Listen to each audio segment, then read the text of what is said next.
नमस्कार मित्रों, अनंत कथा सागर चैनल में मैं डॉक्टर आदित्य पाराशरी आपका फिर स्वागत करता हूं। महाभारत कथाओं की श्रृंखला को आगे बढ़ाते हुए भीष्म पर्व की कथा के अंतर्गत गीता के उपदेश चल रहे हैं और गीता का 5वां अध्याय आपके सामने प्रस्तुत है। गीता के 3 और 4 अध्याय में कृष्ण ने कर्मयोग की प्रशंसा करी, उसे करने की प्रेरणा दी तथा आज्ञा अर्जुन को दी। कर्मयोग के द्वारा भगवत स्वरूप का तत्व ज्ञान अपने आप हो जाता है, ये बताने की कोशिश करी। लेकिन बीच बीच में कृष्ण ने कर्म संन्यास की भी प्रशंसा कर दी। अर्जुन ने इसको सुना। अर्जुन फिर संशय में पड़ गए कि कर्म संन्यास अच्छा है या कर्म योग। इसीलिए अर्जुन कृष्ण से पूछते हैं कि मेरे लिए कौन सा मार्ग है, यानी कर्म संन्यास का मार्ग या कर्म योग, कौन सा श्रेष्ठ है, मुझे आप ये बताइए।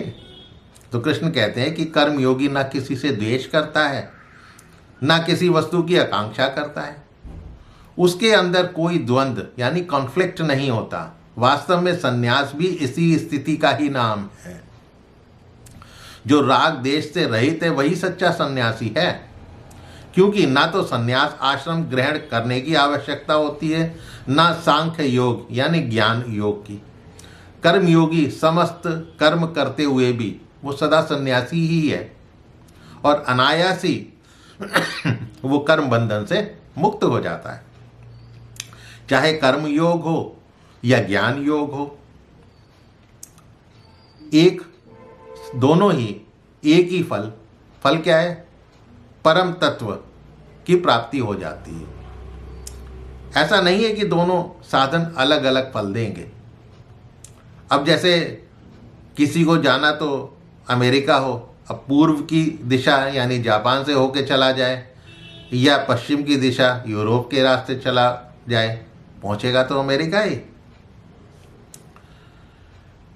इसी तरह ज्ञान योग यानी कर्म संन्यास अर्थात कर्म योग का लक्ष्य एक ही परमात्मा तक पहुंचाता है, जिसका मन और इंद्रियां अपने वश में है, विशुद्ध अंतःकरण वाला है। ऐसा कर्मयोगी कर्म करता हुआ भी उसमें लिप्त नहीं होता। ज्ञान योगी ये समझता है कि जो इंद्रियों से देखा, सुना, स्पर्श किया, सूंघना, स्वाद, निद्रा, सांस लेना होने वाली क्रियाएं वो नहीं कर रहा, वो अपने अर्थों में शरीर को बरत रही हैं, शरीर को इस्तेमाल कर रही हैं, वो खुद नहीं कर रहा है। ये ज्ञान योगी समझता है। उसे ये पता है कि तो शरीर में इंद्रियां ये अपना काम कर रही हैं और मैं एक निमित्त मात्र हूं।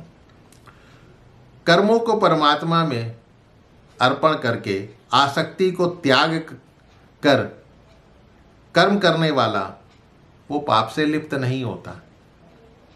ईश्वर की भक्ति, देवताओं का पूजन, माता पिता गुरुजन की सेवा, यज्ञ, दान, तप और वर्ण के अनुसार धन का उपार्जन, खान पान, ये जो शास्त्र विहित कर्म हैं उसमें ममता का सर्वथा त्याग करके सब कुछ भगवान का समझकर भगवान की इच्छा के अनुसार कठपुतली की तरह करना ही परमात्मा में सब कर्मों को अर्पण करना है। कहते ना कि कर्म मुझ में अर्पण कर दे, तो इस तरह से कर्मों का अर्पण किया जाता है। मैं तो परमात्मा के लिए कर रहा हूँ, लोकोपकार के लिए कर रहा हूँ, देश के लिए कर रहा हूँ।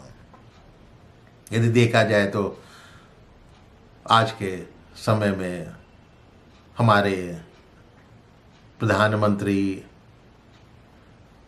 नरेंद्र मोदी जी, वो भी तो शायद इसी तरह से ही काम कर रहे हैं, कर्मयोगी हैं। इसीलिए कर्मयोगी लौकिक स्वार्थ से सर्वथा रहित होकर निष्काम भाव से ही समस्त कर्तव्य कर्म करते रहते हैं। ये मेरा कर्तव्य है। सकाम भाव से किए हुए कर्मों के फलस्वरूप देव मनुष्य की योनि में बार बार आना जाना लगा रहता है। क्यों? आपने स्वर्ग की प्राप्ति के लिए करा था, आपने किसी और उद्देश्य के लिए करा था, तो आपको स्वर्ग की प्राप्ति होगी। जब स्वर्ग के भोग खत्म हो गए तो वापस मनुष्य लोक में आ गए। कर्म अच्छे थे तो स्वर्ग की प्राप्ति हुई, कर्म बुरे थे तो नरक की प्राप्ति हुई। स्वरूप से कर्मों का त्याग करने से शरीर का निर्वाह भी नहीं हो सकता।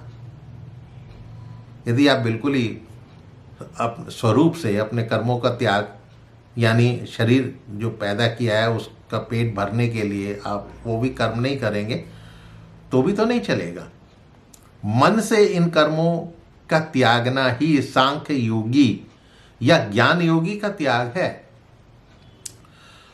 कर्म फलों को कर्मों के साथ संबंध मनुष्य ने अज्ञानतावश ही जोड़ा हुआ है। ये कर्म करके ये फल लेना है, ये कर्म नहीं करेंगे तो ये होगा। ये तो सब अज्ञान है। ये सब भगवान के द्वारा रचित नहीं है। कोई तो आसक्तिवश उसका कर्ता बन के और कोई कर्म फल में आसक्त होकर अपना संबंध जो है कर्मों के साथ जोड़ लेता है।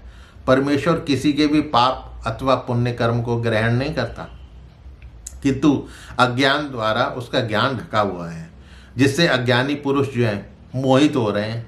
और जिनको यथार्थ ज्ञान की प्राप्ति हो जाती है वो किसी भी अवस्था में मोहित नहीं होते हैं।